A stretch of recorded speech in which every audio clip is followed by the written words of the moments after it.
Welcome back to the Listen In with Lili Invest podcast, guys. Today's episode is a banger. We've got 4 investors who have all used completely different strategies to achieve financial freedom through real estate investing. First up, we've got Jerry Norton, not only a longtime investor, but a longtime YouTuber, and he tells us his origin stories of wholesaling $10,000 houses in Detroit, but he also reveals some super awesome information about how he's doing luxury wholesales in burrs that cash flow him tens of thousands of dollars every month. After that, we've got my guys JT Hustlez and Tony Robinson. They both produce great content and gave us some insights into buying raw land at auctions, as well as making relationships with local banks on how you can do bird deals with no money out of pocket. Both of those interviews are gonna be awesome. And then we're finishing up with Gabrielle Burks, the real estate bae, who shares with us her story of being fired from her job unexpectedly and dealing with some severe health issues of her son, and using all of that as a catalyst to figure out financial freedom through real estate investing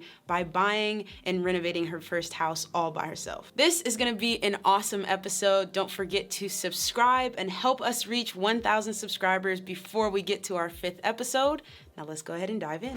Can you start off and just tell us who you are, where you are, and what you do in real estate? Yeah, so Jerry Norton, and live in Puerto Rico, do my business virtually in the mainland, although now I'm doing a lot of deals here in Puerto Rico, but mostly a flipper. I like to wholesale and fix and flip. I've got a few other development projects that I do as well, but even those are develop and sell. So really like to get in and out of deals. I like to structure deals. I like the short-term aspect of it. I like to make a lot of money as quick as I can and kind of move on. It fits a little bit of my personality, which is kind of, ADD a little bit. So that's just where I've really focused on for about 20 years now, almost 20 years now, mostly wholesaling and flipping. Awesome.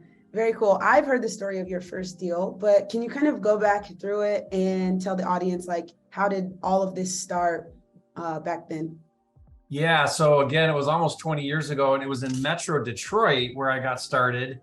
And so when I first started learning about wholesaling, I went to the cheapest houses I could possibly find in the city, pretty much in the city of Detroit, in Metro Detroit. But it was really low end homes, $5,000 and $10,000 homes. And that's where I started. And it was great. I part-timed it for about a year. That first deal was very transformational, like most people's first deal. I think it was only, $6,000, something like that.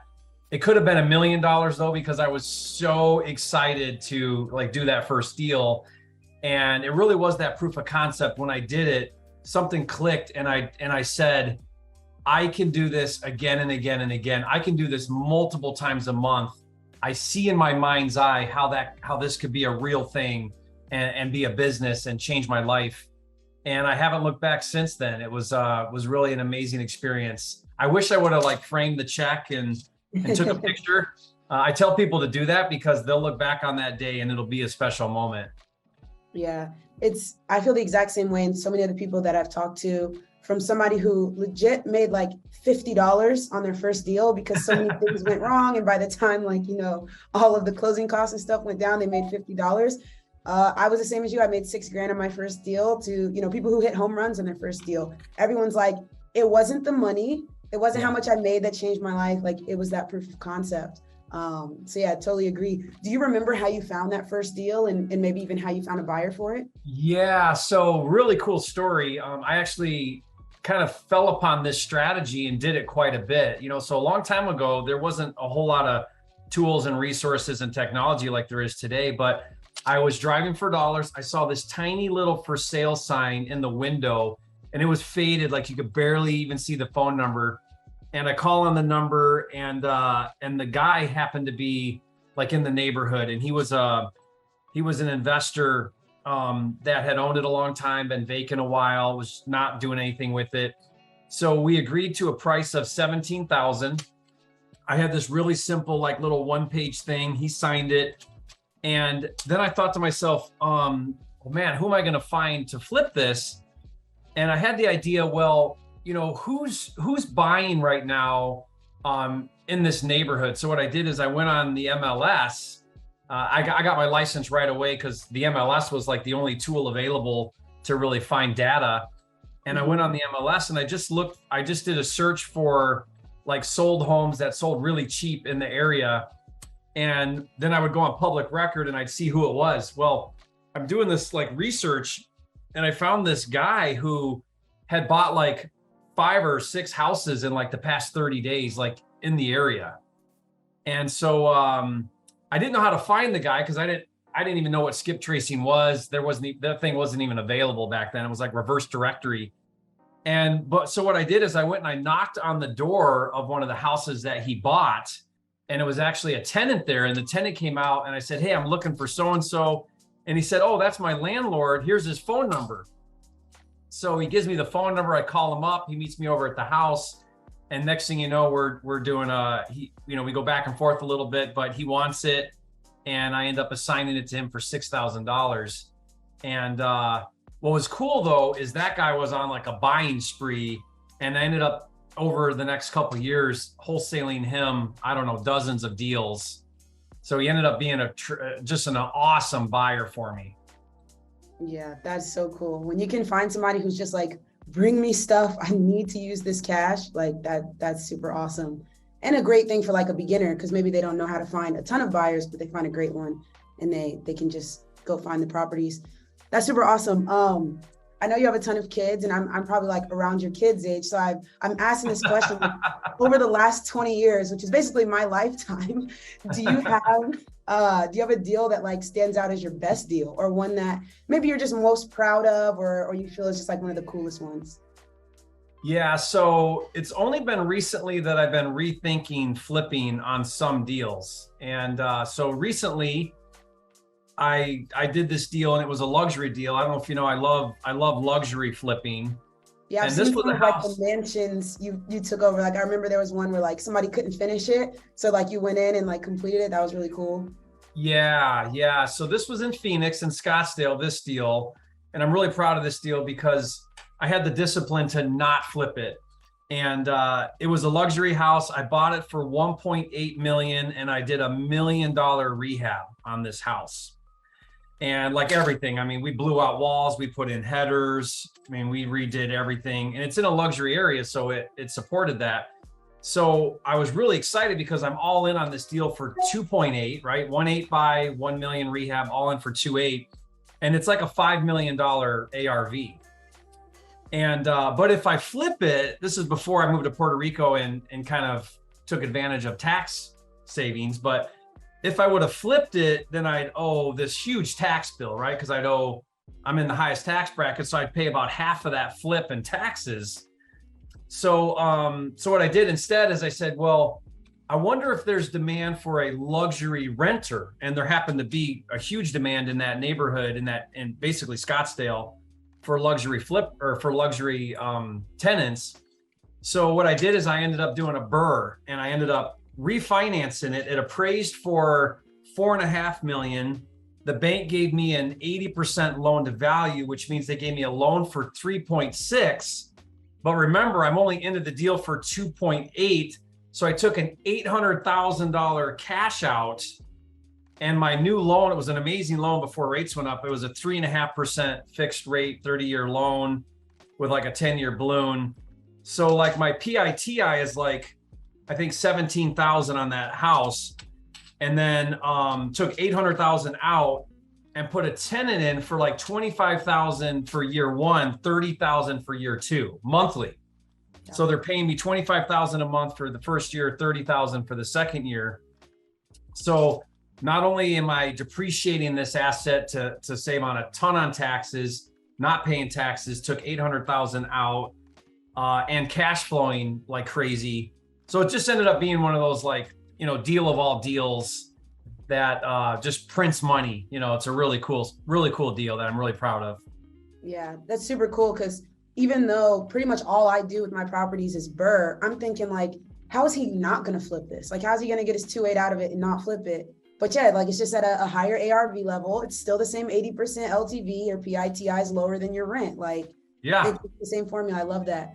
All of these questions are selfish because I'm learning from all of them, but this is a super selfish one. Like I said, I BRRRR, and I keep most of my things because I want that cash flow. I want that passive monthly income to cover my expenses and, be able to continue to raise my lifestyle. But is there a reason other than taxes that you choose to you choose to fix and flip more than you choose to burr? Yeah, so here's my philosophy on this. I think asset management, owning properties, really is its own strategy all on its own. And you have to dedicate the right attention, time, energy, effort to really manage assets well. I see a lot of people who don't manage assets very well. Right management in place. You got to really be on top of the tenants and understanding your cash flow, understanding capital improvements, understanding debt structure and financing. And just acquiring and managing assets takes bandwidth. It takes brain space. I find that being really good at asset management and being really good at flipping are two completely different animals, and it's hard to be really good at both. So what I've done is I've decided to free up all that brain space of not managing assets, really, not very many anyway, not on a scale that you really need to really create a legacy, really create wealth. You've got to acquire a lot of assets. One or two aren't going to do it. 10 or 15 aren't going to do it. You probably need hundreds or thousands, right? You probably need multifamily, or you need hundreds of single family to really do something significant. And so what I found is if by just focusing on being a flipper and being the best flipper I can, then I don't have that whole other side of asset management. Now, that's a short-term play. It's not very long-term thinking, because what I've done really well at by doing that is making a lot of money. So, millions of dollars a year I'm earning in flipping income. And so that's been amazing on one hand, but it's been terrible on taxes on the other hand. So what I've done is I've kind of cheated the system and moved to Puerto Rico, which has tax savings that allow me basically to not pay taxes. So I pay 4% tax now and zero capital gains by moving my business and my family to Puerto Rico. But that is a short-term play, because the minute I leave the island and I go back to mainland, I'm going to step right back into high taxes again. So I'm finally starting to, think about acquiring more assets. I'm buying a 22 unit hotel right now, and looking at doing other things to start to acquire those assets, because I need the depreciating write-off from those assets to offset taxes to really make that a win, right? So that's kind of the main reason. And honestly, I just don't get so excited about a couple $100 a month cash flow, whereas I get really excited about, $100,000 flip, or some of these flips I'm doing now are $1 million flips. So it's hard to get excited about rental cash flow when you get really good at flipping. I hope that makes sense. Does that answer that question? Yeah, it makes total sense. I remember a super old video on your channel, like back when you had like the buzz cut, where you kind of talked about like flipping for the active income and then like reinvesting profits as like a private lender, and like getting, your interest and your points or whatever. Is that something that aligns with that, maybe helping out on the tax side strategy? Well, it helps out on the passive side, because if you reinvest as a private lender, which I love that model, it's passive because now your money's earning money, but it's not it's still active income. Yeah, it's still high tax income. Yeah, so it doesn't solve that problem. I just did a video. I released a video about why you should not buy a rental property. And it's a fascinating video, because what I explain is I say, look, when you're just getting into real estate, I use high school as an analogy. Your freshman year is wholesaling, your sophomore year is fix and flip, and your junior year is buy and hold. And what I mean by that is a lot of people, when they get into real estate, they need cash more than they need cash flow. And so learning how to wholesale creates cash. Learning how to fix and flip creates even more cash. Once you've established a business that's producing cash, now I think it's okay. Now I think it's time to reinvest into passive income like rental properties. A lot of people get it wrong though, and they start to get rentals too early. And then what they haven't figured out how to do is create a lot of cash. So they hit a wall. They can't get any more. Now they only can do creative financing. They can't qualify. They don't have down payment money. They don't have reserves to sustain those rentals through the rainy days when, you know, the roof needs replaced or the furnace goes out.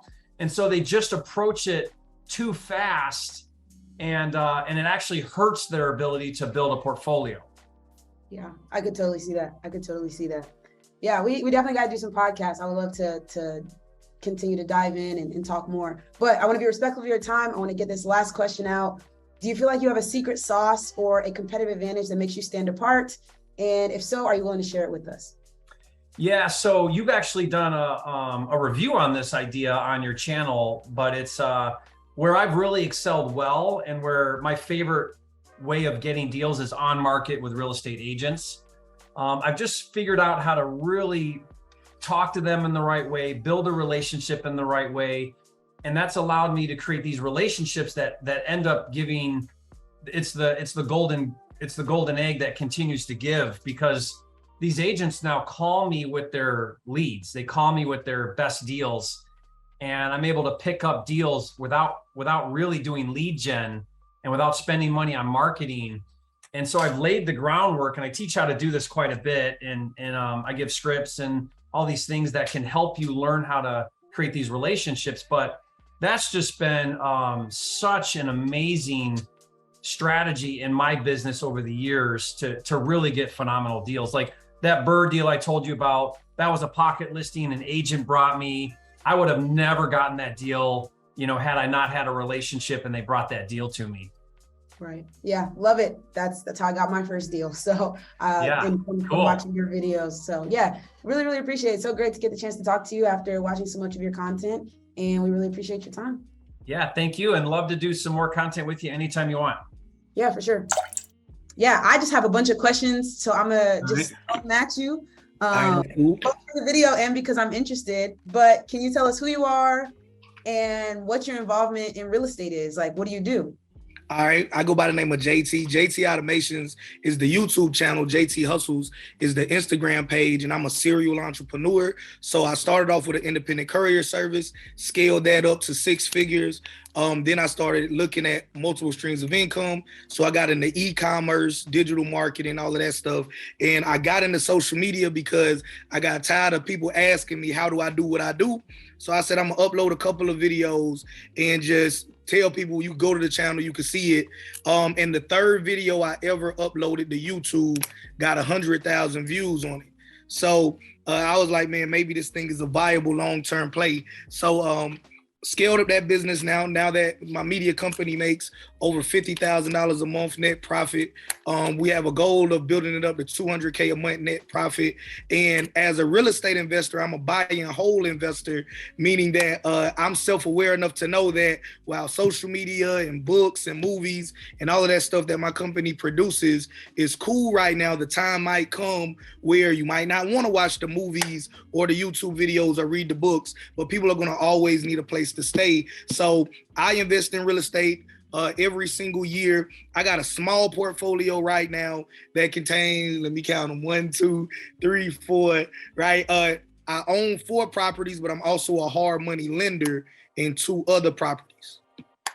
I love it. So how did that start? I love how you're like diversified. So what was your first real estate deal?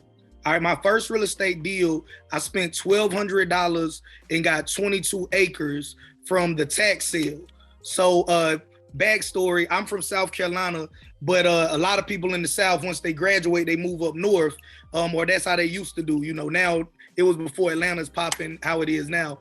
But so my uncle, who is, way older than me, he went to New York to find, a better life, a better job or whatever, worked there for 40 years. And somebody told him, hey, you need to start going to these tax sale auctions. So when he came down south to visit, he would always tell me, hey, you need to save a little bit of your money. You need to go to a tax sale auction. And I was like, man, I don't know what that is. I don't know anything about real estate. I was in the Marine Corps at the time because I went in the Marine Corps right after high school. So I was like, man, I ain't really thinking about real estate. I was thinking that you had to have hundreds of thousands of dollars and you had to have all of these connections with handymen day one. I didn't know that you could start small and scale up as you go. So I finally went to an auction and they were saying 22 acres and nobody was really bidding. And I was like, man, okay, I'll gamble $1,200 to see if y'all gonna actually let me win it. So I actually won the bid at the tax sale auction.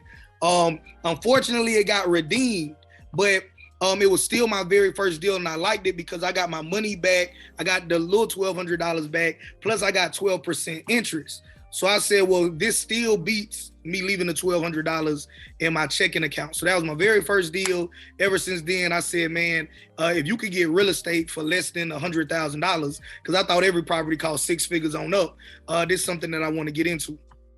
Okay, I love that. So where do I want to start? Okay, $1,200 isn't like a huge amount of money, right? Mm-hmm. But how did you get that money? Were you working a W-2? Was it from one of your other businesses? Like, how did you get $1,200 that you felt willing, I can lose this and be okay?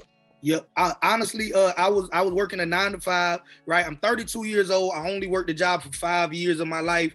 4 years was in the Marine Corps, and I tell people that I would have quit in 2 if they would have let you quit, but that wasn't that kind of job. So I always, my mom, raised by a single mother, always told us, live below your means. So I don't care if it was $50 that you could save out of every paycheck, right? Take that $50, put it in a savings account, and don't touch it. So I always lived below my means, and I was saving. So just working a 9 to 5 job, eating oodles and noodles and pizza and just saving a little money. I honestly went to the auction not even thinking I was going to buy anything. I just said, I'm going to go and see how this works. But I had $3,000 saved up working a 9 to 5 job. And I tell, everybody that wants to get into real estate investing or entrepreneurship for that matter, is that it doesn't take a ton of money. You can actually start with whatever amount of money you're making, because people think you go to the military and you make a ton of money, right? When I joined, you was getting $500 every 2 weeks. When I got out of the military 4 years later, and of course it depends on your rank, you were getting like $1,100 every 2 weeks. So I mean, it's not a ton of money, right? We're talking about $2,200 a month. A lot of military people look like they got money because you staying on base for free, you eating at the commissary for free. So you got $2,200, and all you got is a cell phone bill and a car payment. So of course everybody got charges. Right, but you can live like that and just save a little money and invest small. I got that money just working a regular job. I love it. And I love that you said like you were willing to lose it. Like for the knowledge, for the dream, for the upside. So I'm all with that. Absolutely. I tell people all the time, like the only real fear, not to cut you off, but I like to encourage people to say like the only real fear you should have is the fear of not trying. So as crazy as it sounds, I didn't get into entrepreneurship saying I'm gonna build a company that's gonna make $200K a month net profit, or even where we are now, $50K a month net profit. I just said at the age of 24, when I first started in the entrepreneurship, back then, right, we all thought that retirement age was 65. So I said, well, I could quit my job at 24. I could try everything that I think is cool that might work till I'm age 30. That's 6 years of me just scratching every itch in real estate, stock investing, entrepreneurship, whatever that thing is that I think is going to make me a lot of money. I could be completely wrong for 6 years, go get a regular plant job or Walmart job or wherever, like all my buddies was doing at the time. Not a knock to anybody that works in a factory or at Walmart, but that's what my friends was doing at the time. And I could work there for 35 years.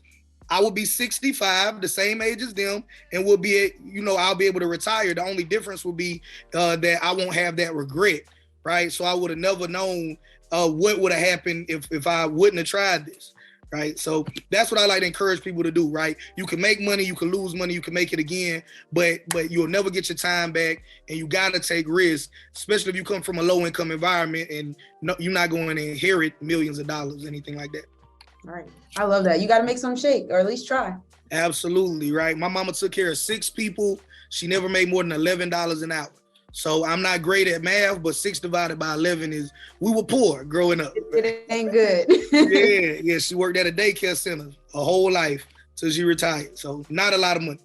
You're right. Awesome. Yeah. Well, man, that's gold right there. So do you have a real estate deal that you would look back on as maybe your best deal? Yeah, the best deal that I made, right? So I got really, and still my favorite way to invest is in tax properties, but that's more so because that's the way that I learned first. My uncle, who's like my original mentor, taught me that. But as I learned more about real estate and wholesaling, I reached out to a wholesaler. She got a house for free. I found this out after the fact, right? But I was still saying, you know what? Because my uncle always tells me, okay, you're doing your entrepreneurship stuff, but you don't have a company-backed 401k plan. What you gonna do when I'm his age, right? He's 68 years old. So he always asking me, you know, what I'm gonna do. So I said, you know, real estate. Feel like people gonna always need a place to stay. So getting back to your question, my best deal was I started contacting wholesalers, trying to figure out, you know, I still don't have a ton of money at this point in time, but I'm a small entrepreneur and I might have had around 20 grand saved up. Again, it was nothing special. It's oodles and noodles, Vienna sausages, working hard, living below your means, right? Driving a cargo van, which is not, it's nobody's favorite car, right? So I'm driving everywhere in that cargo van, saved up 20 grand, contact the wholesaler. She got a house for free. She sold it to me for 11 grand.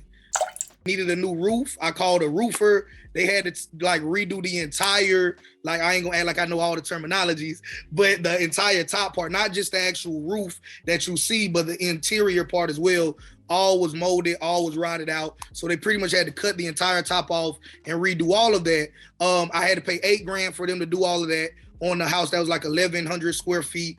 Then I called a junk removal company, and for $1,400, they cleaned all the trash out.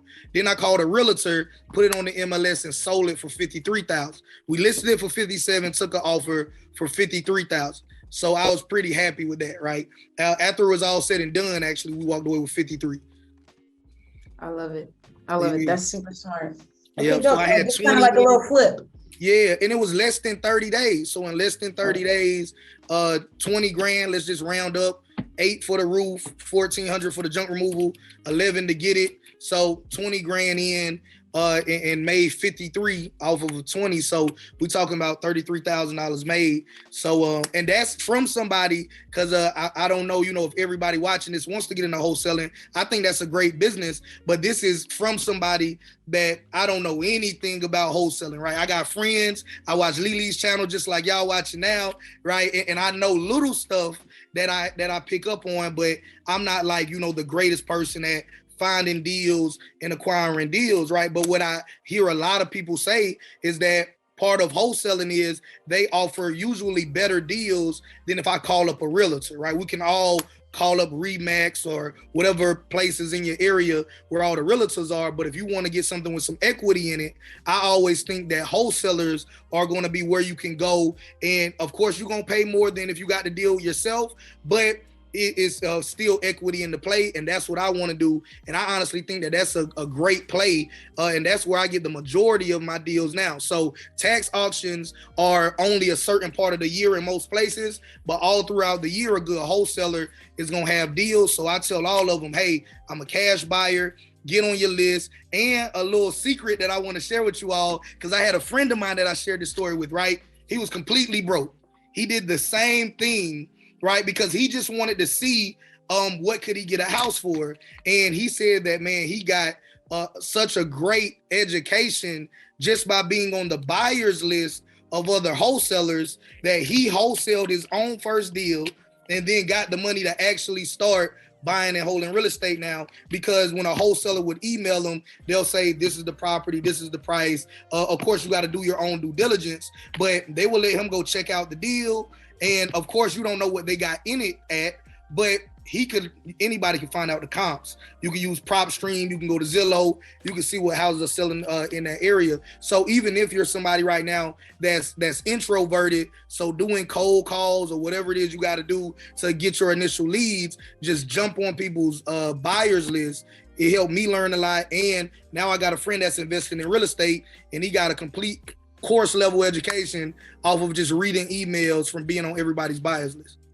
Super smart. That's that secret sauce. Yeah. I love that. Awesome. Those are the questions I had for you. Is there anything else that like you just feel would fit into this conversation, and we'll see if it makes the video? Oh yeah.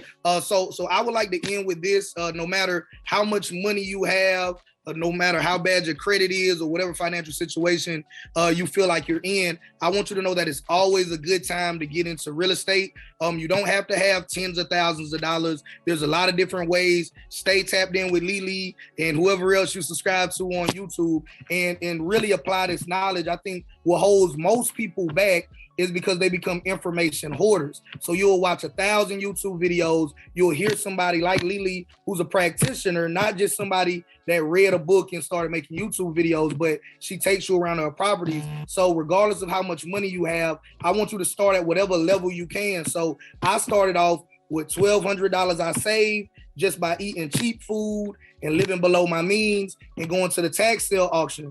And you can save up money other ways, right? You could pick up different side hustles, part-time job, right? Never let anybody make you feel bad about living below your means, because to get further ahead in life, I think real estate is 100% the way, right? I bought a property for $265,000. It went up to over $330,000 in a year just because how crazy things have been going recently. But I got the money to get that all from that small seed of I'm willing to live below my means. I don't care if people talk about the kind of car that I drive. Even now, right? So my company is worth millions. I drive a Honda Civic, right? I'm sure somebody that's watching this video has a car that costs way more than a 2019 Honda Civic because it's not about that, right? There's nothing wrong with rewarding yourself and taking it all in because you did work hard for it. But I want you to know, whether you starting off with $1,200 or $100,000, watch this sort of information, subscribe to this channel, and apply it at every level, right? So Lili, I'm sure you got some videos up here on how they can get their first deal with even less than that, right? So definitely tap in, and I'm gonna encourage her to put that link in the description. Bet. So first off, can you just tell us who you are, what type of investing you do, where in the world you are? The quick rundown. Yes. Yeah. So my name is Tony J. Robinson. I'm a real estate investor, YouTuber, podcaster, educator in the world of real estate investing. My wife and I started investing in short-term rentals a little over 2 years ago. Right now, we've scaled to 20 active Airbnbs across a couple of states. We've got another 10-ish properties that are under contract and rehab being built out. So we'll be at 30 properties here, hopefully by the end of the year. And we scaled pretty quickly in those 2 years. We own over $10 million worth of real estate, went from negative net worth to millionaires during that time as well. So it's just been a crazy ride for us. And podcaster, co-host of the Real Estate Rookie podcast. We're a top 30 business podcast. So if you're a new investor, you want to learn how to get started, check out the podcast. And then I run probably like the third biggest YouTube channel when it comes to Airbnbs. So the Real Estate Robinsons on YouTube. So you guys can check us out there as well. That is so awesome. Yeah, that is a crazy turnaround, both on like the content side and the real estate side. So like, let's just dive in. What was your first real estate deal? Yeah, so I guess I'll flip it back on you, Lili. So we can talk about my first Airbnb, which is, a cool story, or my first like actual investment, which wasn't an Airbnb, which is even probably just as interesting. So which one do you think would be more? Let's do both. Okay, cool. So we can talk about the first deal first, because I think that's the one that was like the gateway drug. But I got my first deal back in 2019, October 23rd, 2019. And it was a single family house, 3-bed, 2-bath. And it was in Shreveport, Louisiana. I live in Southern California, so it was thousands of miles away from where I live. But what I loved about this property, I didn't make a ton of money off of it, and we'll get to the numbers in a bit. But what I loved about this property was that it was proof of concept for me, and it showed me that you really can make money consistently every month by owning real estate. And that was all I needed to really give me the courage to keep moving. But anyway, found this property. And the reason I went to Shreveport, Louisiana was my mom actually retired there. So she lived in California. When she retired, wanted to make the retirement dollar stretch. So she moved to Louisiana. My stepdad has some family out there. And when she moved out there, her and my stepdad bought a house. And they renovated this house, and they moved in after the renovations were done. I'm out there visiting my mom for the first time. I'm looking around the house like, hey, Mom, like, this, you guys are really, really nice with this. Like, where did you buy it for? Me being a real estate guy, I'm just like asking all these questions. And they paid, I think, like $30,000 for the house. We're talking Louisiana, small Midwestern or Southern state. They spent like another, I don't know, like $40,000 to fix the house up. And then it appraised for $100,000. right? So they're all in for like 65, 70. The house is worth 100 grand. I'm like, okay, those are decent numbers. And so mom, like, like, how did you guys pay for this? And she said, hey, there's actually this credit union that covered everything. They covered the purchase price. They covered the rehab costs. They covered the closing costs. She's like, we actually got a small check at closing back to us when we bought this property. So I said, mom, can you make an introduction for me? And she introduced me to this bank. And I have some conversation with them and said, hey, was this like a one-off thing, or will you guys give this to anyone? And they're like, as long as you can find the right deal, we'll give this loan to anybody. So that's what I did. I started looking, found a good property, connected with the bank, and they funded the entire project for me. And when they said like the right deal, right? Because like your mom's in for 70, it appraised for 100, like on the front side, what does that look like? Like what was in your mind? Like, okay, I need to go find this thing. They said that the purchase price and the rehab had to be 72.5% of the after repair value or less. So that was all I needed. I just needed the framework, the guidelines, and I was out there just looking for deals. So you're looking for like a loan to value or LTV. You said 72.5? That's what they told me, 72.5. Yeah, that's really good. I mean, that still leaves, so much room for equity and all that. But that's really cool. Okay, so you went out and I'm guessing you found a deal 72.5 LTV or less. Yeah, so I ended up finding a property. I want to say it was like $100,000 on the nose is what I picked it up for. Put about another like 60 grand into the rehab, maybe a little bit more. I can't remember exact numbers these days. But once it was done, that property appraised for $230,000. So I was all in for like 165. ARV was 230. I met those requirements that the bank had. They literally covered the entire cost of purchasing and renovating that property. I refinanced out of that construction debt about 6 months into owning the property. Found a property manager. They found the tenant for me, and I was cash flowing a whopping $150 every single month off of that one property. So again, not life-changing money, but it was proof of concept, and it was all I needed to really fall in love with real estate investing. Yeah, what's crazy is like, you're not the first person to say like, I put in all this work, like I did all this stuff and I got my first deal and I was making like $50 a month. But like, that was the best 50 or $150 ever, because like it proved something. So let's go back a step before we jump to your first Airbnb.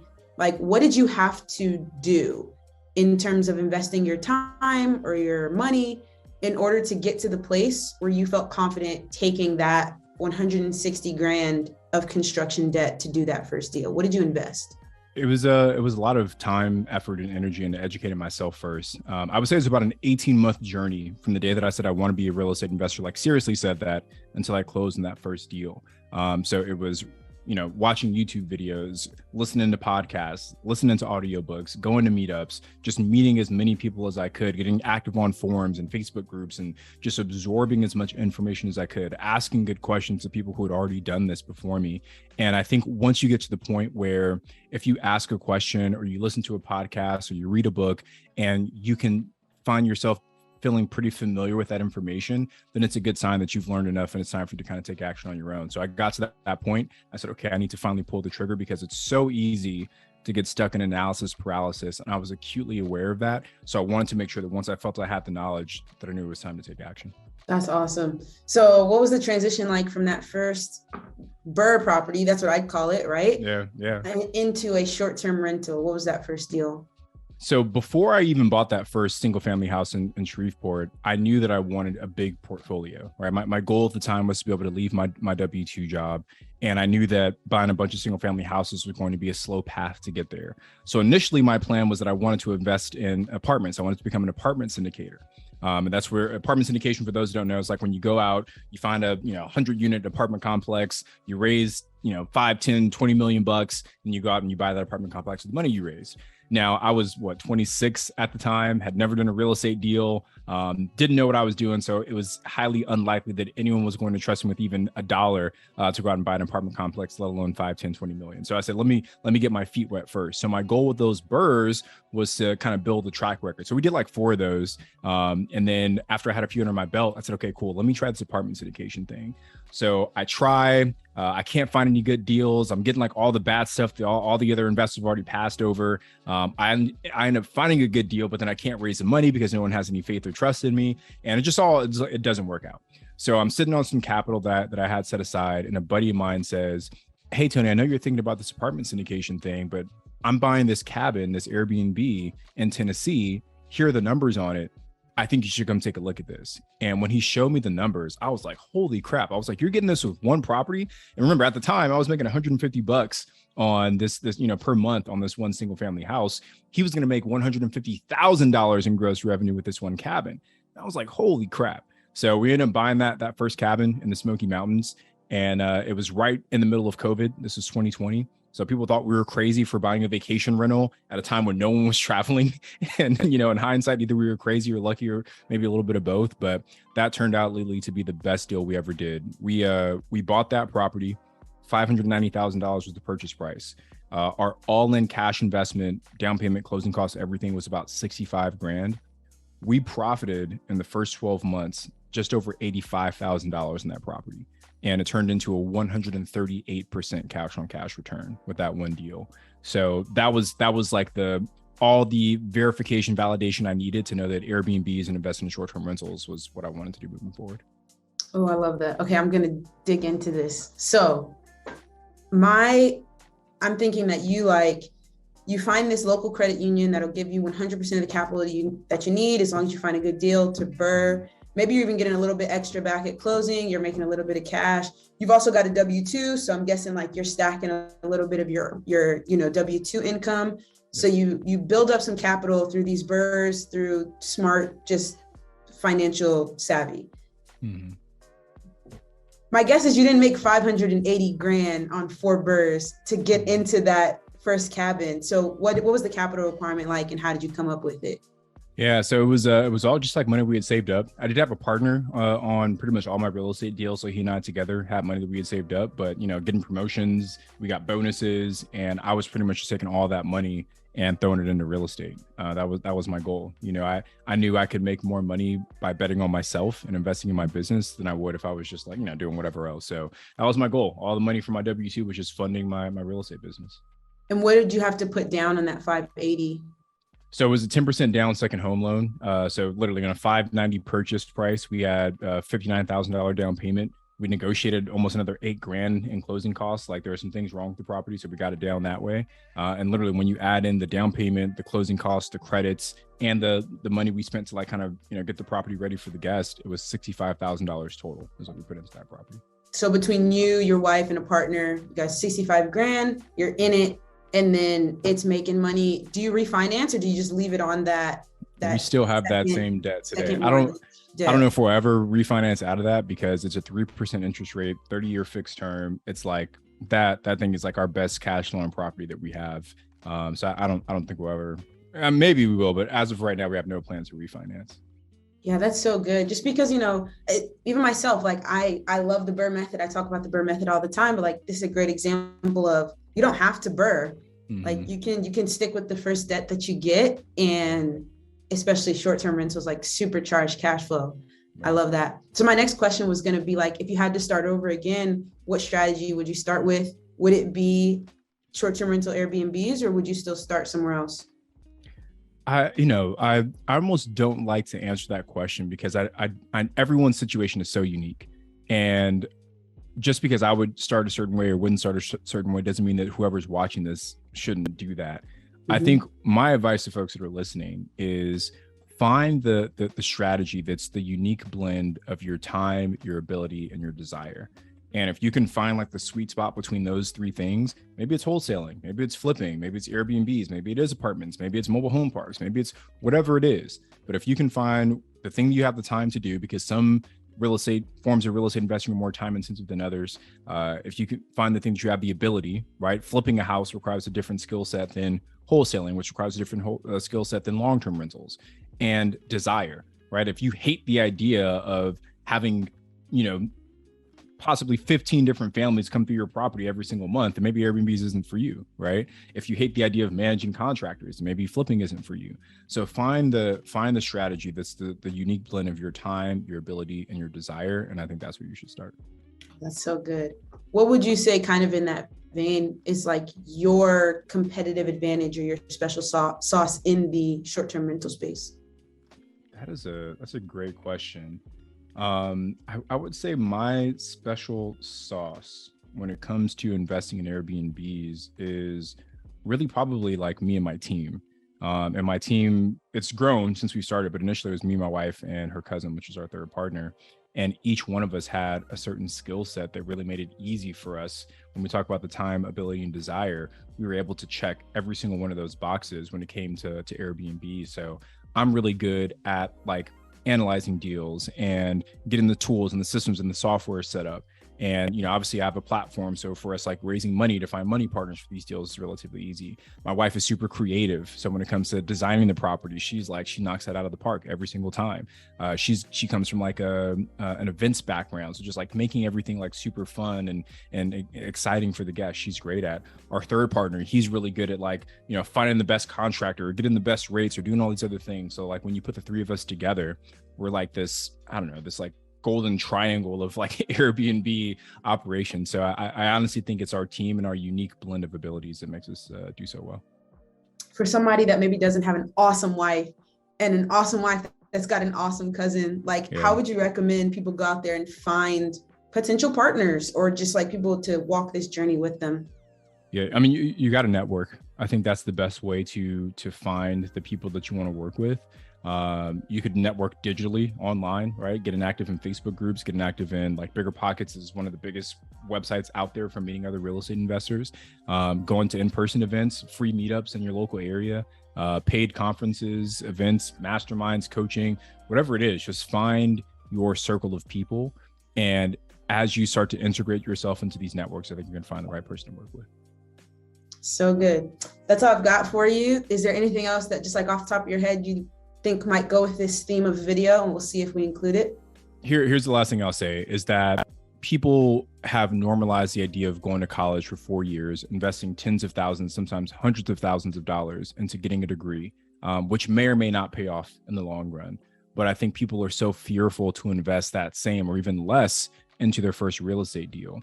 But I think if we reframe that first deal from I need to make a ton of money on this property to I need to learn a lot from this property, it reduces some of that anxiety around getting started. So my parting advice is when you think about that first deal, the only purpose of that first deal is to educate you on how to be a real estate investor, give you the foundation that you need to keep going, and ultimately give you the confidence that it's the right method for you to build wealth.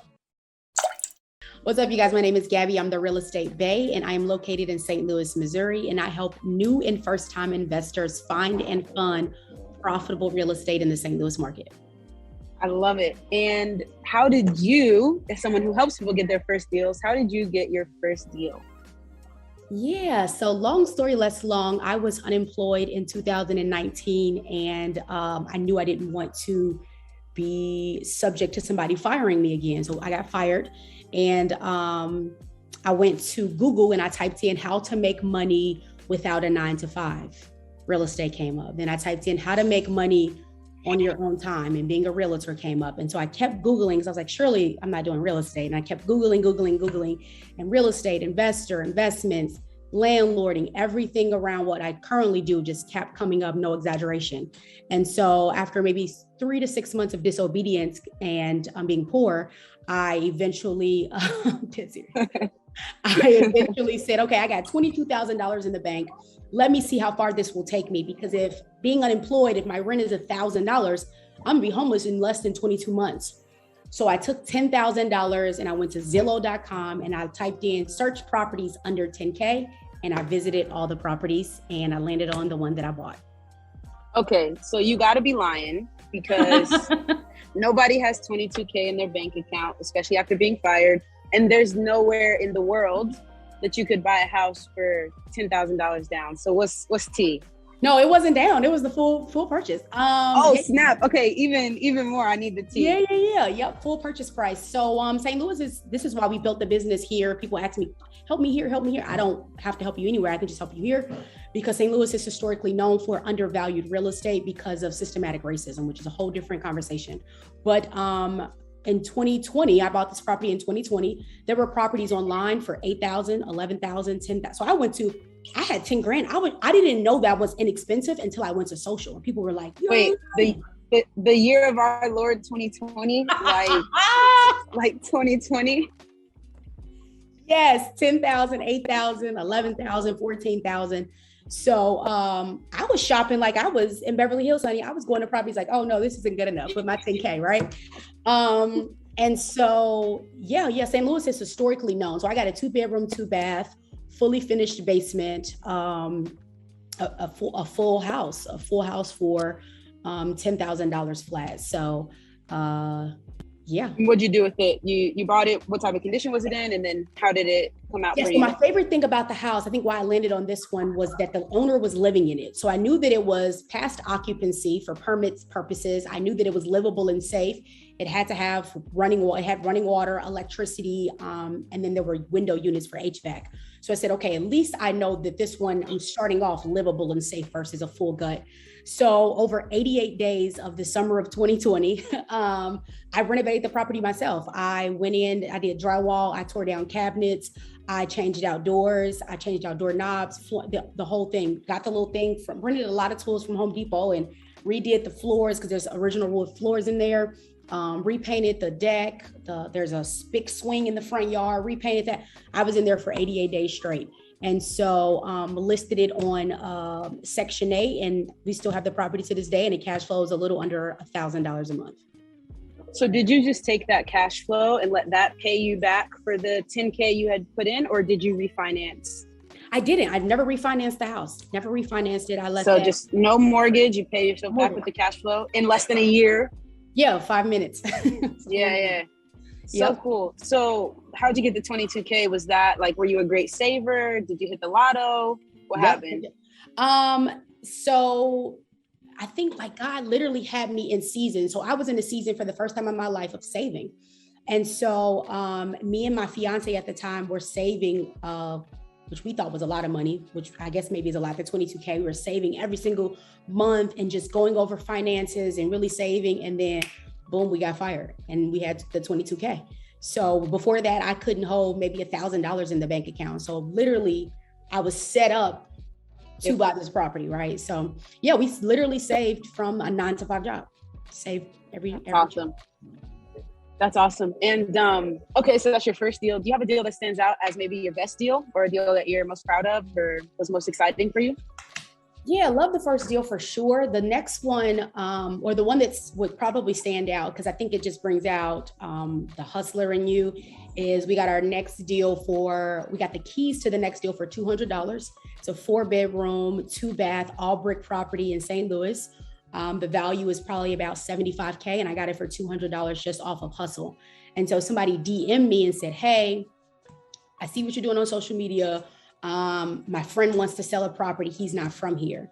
So I went to the property. I met him there and I said, how much will you sell this for? He's like, make me an offer. Meanwhile, my friend had already told me what he wanted. And so I told him I'd give you $200 for the keys and then I'll pay it off, no interest, over 12 months. And I gave him $200 and he gave me the keys to the property and the deed. So how much did you say you paid off over that 12 months? 12K. 12K, so $1,000 a month. Yep. We did about $1,000 a month. Yep. It was 12K all in. Once it was done, I paid my lawyer to type everything up and everything. So we did it the right way, the way you should. That was probably my favorite deal, because I think people get deals or they don't know how to open their mouth. Like a closed mouth won't get fed. And I'm like, I'm finna see how low I can get this for, right? And so 200, actually my husband said it. He said, I think you should offer him. I was like, we should offer him this and that. He said, see if he'll take $200. I was like, no way. He was like, sounds fine to me. He's like, I mean, to be honest, like you can imagine a scenario where it's like, if this house is a hassle or it's an issue and it's a problem, if somebody's going to take it off my hands, give me some money up front and give me a stack for the next year. Yeah. Like, obviously it was they're going to type it up with their lawyers, then it's going to be legit and we're going to get it notarized, like, you know.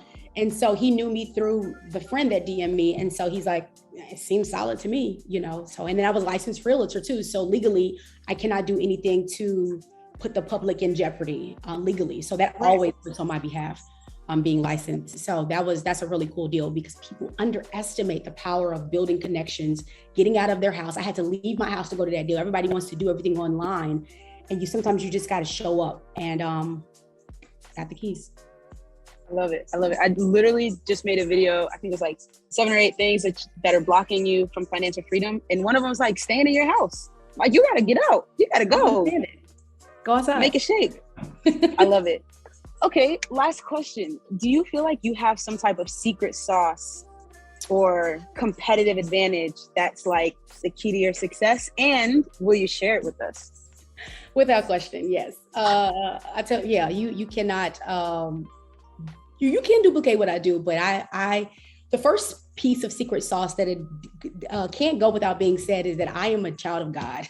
I am connected to God. And so when I was fired, I always like to tell the story because people think that overnight success is real. 2019, I was fired on the hospital bed with my son. He was declared dead at birth. They told me my son would not make it through the night. Do you understand me? So when God restored me, like the book of Job, when he restored Job, he restored him 7-fold, 10 times fold. And so I'm in a restoration period. So that's why my business is going to hit 1 million. All my clients are going to be good. Everything connected to me, like what was connected to Job, will be restored. So that's the first piece of secret sauce. It's just obeying God and being called to the industry. I deeply feel that I'm called to real estate. The second piece of secret sauce that I use on every single deal, literally doing it as before we got on this call, every single deal I negotiate. Every single deal. And people think that negotiation starts and stops at the closing table. I start negotiations before I write anything up.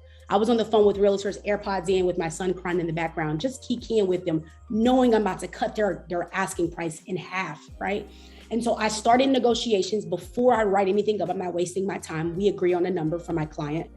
Then I negotiate after the inspections. Every deal I write, I negotiate 3 times. This is why I'm able to find under market values, because I make them under market.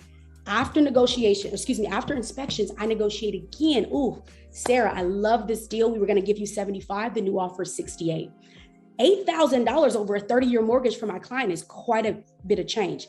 Then I negotiate again. I got the keys in hand. Client is happy. She's like, we can break ground. Can we? I got to negotiate again with my contractors. I have 126 contractors. Whatever number they give me, I always cut in half by 20%. They should know this by now, but apparently they don't. So I negotiate on every single deal 3 times. Every deal, no deal gets closed without at least 3 attempts of negotiations.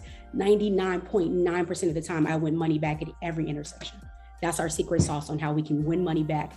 So the deal is already undervalued because you're looking at this deal and you're living in Miami or something, right? You're like, 70 grand, that's great. What if I get it for you for 52? And so that's how we approach every client. Yep. I love that. I love that. So many people are just afraid to open their mouth and say something that, somebody might be offended by. Another investor that I got the chance to interview, he was saying someone was listed on the market for like 75. And he made an offer for like 20. And they took it. And, so many people are just afraid, like, oh, what are they going to think of me? They're going to be mad. They're just afraid to negotiate. So I love that. You gave us some amazing, amazing insight. I'm super excited to send people over to you. We'll have your tag and your link. We'll have your tag on the screen, your link in the description, all that good stuff. And just as an individual, I'm always super happy to talk to you. Like, you're such a motivating presence. I love your conviction. I love what you're doing. I love that you've done something different, like with your agency model. I didn't even think of it until I was like, wait, let me talk to the guy about this agency stuff. Cause you're the expert. So yeah, I appreciate you being here. If there's anything I can ever do for you, you got my cell, like just hit me up. Thank you guys so much for watching. If you enjoyed this episode and you haven't yet seen episode 1 with Jamil Damji, you're definitely gonna wanna check out this video right here. And if you've already seen that episode, head over to the Lili Invest YouTube channel and check out this video right here.